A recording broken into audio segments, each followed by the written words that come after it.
দুই গোষ্ঠীর সংঘর্ষ, সেই সংঘর্ষের জেরেই উত্তেজনা দানা বেঁধেছে বীরভূমের পারুইয়ে। সেখানে অবিনাশপুরের ঘটনা, দুই গোষ্ঠীর সংঘর্ষে আহত বেশ কয়েকজন। পরিস্থিতি সামলাতে ঘটনাস্থলে পুলিশ পৌঁছয়, আহত দুই শিউরি সদর হাসপাতালে ভর্তি করা হয়েছে। হঠাৎ করে রাজু মুখার্জির লোকজন নিয়ে এসে একদম পুলিশের সামনে আমাদেরকে মারতে লাগলো। পুলিশ দাঁড়িয়ে রয়েছে, ওরা ওই কাজলের অনুগামী, আমরা কেষ্টদার অনুগামী, এইটুকু ব্যাপার। আমাদের এখন দুজন এসছি হসপিটাল, শিউড়ি হসপিটালে দুজন। আমার মাথা ফেটেছে, বোম চার্জ করেছে, বোম 2 পিস বোম চার্জ করেছে পুলিশের সামনে। আর ঢেলা রাজু মুখার্জি নিজে দাঁড়িয়ে থেকে বোম চার্জ করেছে। হঠাৎ করে অবিনাশপুরের কিছু ছেলে, ভোলাইপুরের কিছু ছেলে অতর্কিতে এসে আমাদের ছেলেপুলেদেরকে যা মন তাই মারধর, পার্টি অফিসের ভিতরে ঢেলাঢেলি, পার্টি অফিসে ঢেলাঢেলি। আমাদের একটা ছেলেকে এমন মেরেছে, আকাশ অঙ্কুর বলে, অবিনাশপুরে যার নাম, তার মাথাতে প্রায় 4খানা পিছন দিকে স্টিচ, মরে যাওয়ার মতন অবস্থা। আমরা যখন এটা প্রতিরোধ করে ওদেরকে তেরে আমরা যখন বেরিয়ে যাই, তখন ওই সাবুর দোকানের ওইখান থেকে, বাবুলাহার দোকানের ওইখান থেকে মানুষজন এসে বোম মেরে আমাদেরকে ওইখান থেকে তেরে দেয়। এটাই হচ্ছে ঘটনা।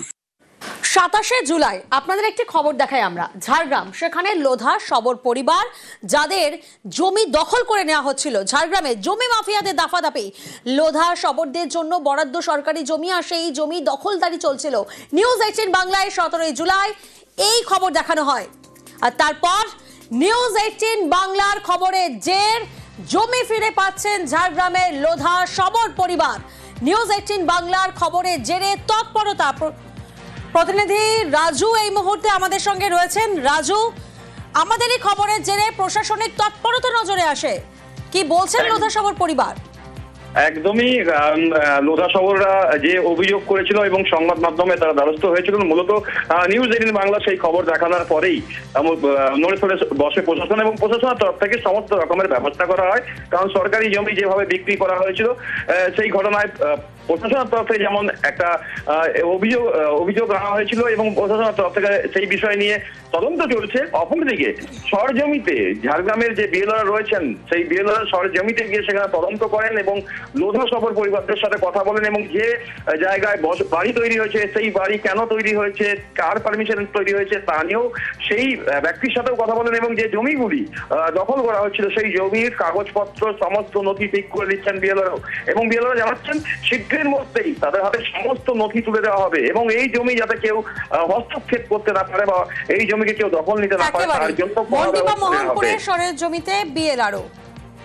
মোট 11টা দলিল আমরা ভেরিফাই করেছি আর কি। 11টা দলিলের মধ্যে অলরেডি 3টে দলিলের রেকর্ড হয়ে গেছে, তাদের খতিয়ানও পড়ে গেছে। খতিয়ানগুলো তাদের ওয়ারিসের নামে ভাঙবে আর কি জমিগুলো। তো প্রপার ওয়ারিস সার্টিফিকেটগুলো পেলে আমরা ধাপে ধাপে আশা করছি খুব তাড়াতাড়ি আমরা ওদের নামে রেকর্ডগুলো করে দিতে পারবো। এটা আমরা ঊর্ধ্বতন কর্তৃপক্ষকে জানাবো। এবারে যা আইন অনুযায়ী যে ব্যবস্থা সেটা ঊর্ধ্বতন কর্তৃপক্ষ। স্কুল কি শুধুই পুঁথিগত শিক্ষা দেয়? শুধুমাত্র তো পুঁথিগত শিক্ষা নয়, পেশাদারি শিক্ষাও কিন্তু স্কুল থেকে পাওয়া যায়। কেন বলছে এই কথা? কারণ হিসেবেই হতে শেখাচ্ছে আরামবাগের গোপীনাথপুরের প্রাইমারি স্কুল। সেই স্কুলেই এখন স্টুডেন্টস ব্যাংক। সরকারি স্কুলে 8 বছর ধরে চলছে পড়ুয়াদের ব্যাংক। দেখুন, চক, ডাস্টার, পেন, পেন্সিল, কখনো পড়া, কখনো খেলা, কখনো আড়ি, কখনো আবার ভাব।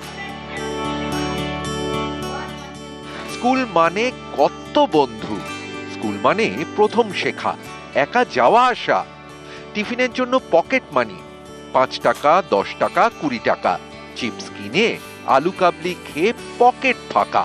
কিন্তু যদি এই টাকা জমানো যায়, তাও আবার স্কুলের ব্যাংকে। যে স্কুল কর গুনতে শেখায়, অঙ্ক শেখায়, সেই স্কুলই পড়ুয়াদের হিসেবি হতেও শেখাচ্ছে। স্কুল পড়ুয়াদের সাশ্রয় করে তুলতে আরামবাগের প্রাইমারি স্কুলে চালু স্টুডেন্টস ব্যাংক, সরকারি স্কুলে পড়ুয়াদের ব্যাংক।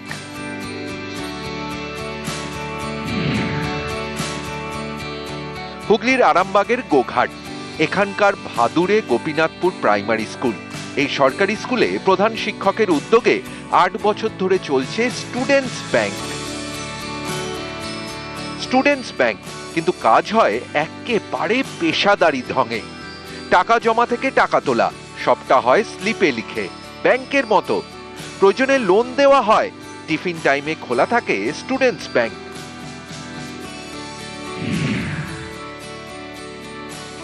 এই দেখুন, ক্যাশিয়ার সব হিসেব রাখছে। গোপীনাথপুর স্টুডেন্টস ব্যাংকের ক্যাশিয়ারের নাম ইশিকা রায়, ক্লাস 1-এ পড়ে। আমি এখানে স্লিপ মিলিয়ে দেখি, স্ট্যাম্প মারি, সই করি, তারপর বইয়ে লিখি এবং রেজিস্টারে তুলি।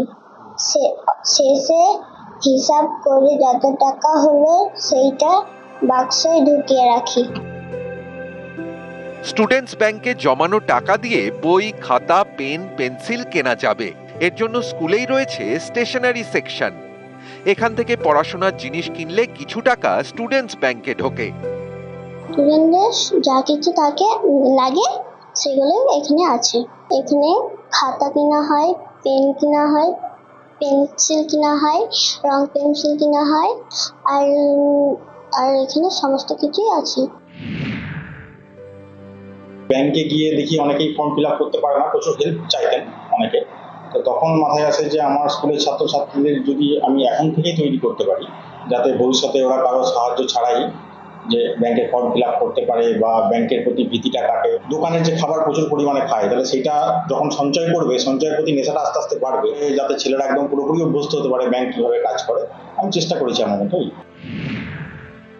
2 টাকা 1 টাকা চেয়ে যে ফাস্টফুডটা খেয়ে অনেক সময় শরীর অসুস্থ হয়ে যায়। এখন কি ঘরে যদি 2 টাকা 1 টাকাও পায়, কি করবি না, আমাকে স্কুলে জমা দিতে হবে। তার থেকে তারা শিখছে সঞ্চয় পয়সা কিভাবে সঞ্চয় করতে হয়। স্কুলের এই অভিনব উদ্যোগ কিন্তু মহকুমা জুড়ে এই মুহূর্তে চর্চার বিষয়। হুগলির গোঘাট থেকে শুভদীপ ঘোষ, নিউজ 18 বাংলা। পুরসভার জায়গা দখল করে ক্লাব, কিভাবে পুরসভার জায়গায় ক্লাব ঘর তৈরি হলো, এ নিয়েই এগরায় হাওয়া গরম।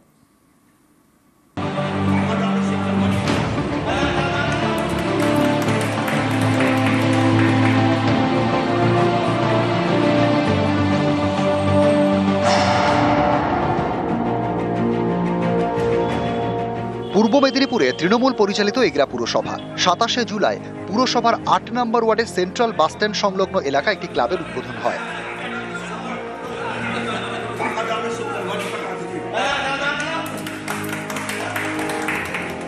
যে জায়গায় ক্লাব তৈরি হয়েছে সেই জায়গাটি এগরা পুরসভার, কিন্তু পুরসভার জায়গায় ক্লাব হলো কিভাবে?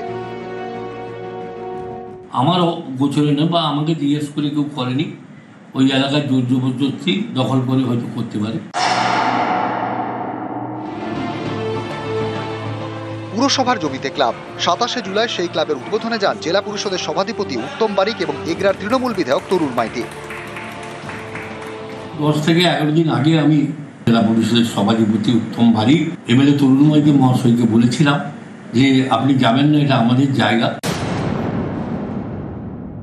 দেখেন, আমি অভিযোগ গুরুত্ব দিতে নারাজ। যারা আয়োজক কর্মকর্তা তারা আমাদের আমন্ত্রণ জানিয়েছিলেন, আমরা আমন্ত্রিত অতিথি হিসাবে ওখানে গেছিলাম। পৌরসভার জায়গা চেয়ারম্যান যদি ভাবেন যে জবর দখল করে ক্লাব ঘর উদ্বোধন করেছেন ছেলেরা, ক্লাব ঘর তো আর একদিনে তৈরি হয়নি, তো সেই পিরিয়ডের মধ্যে কেন পৌরসভা তার উপযুক্ত পদক্ষেপ গ্রহণ করেননি? এটাই তো তৃণমূল কংগ্রেসের চরিত্র। আমরা যেটা বলতাম আজকে সেটা বিপদে পড়ে, চাপে পড়ে, মানুষের চাপে পড়ে আর স্বপন নায়েক মহোদয় বলছেন। এগরা থেকে পঙ্কজ দাশরথী, নিউজ 18 বাংলা।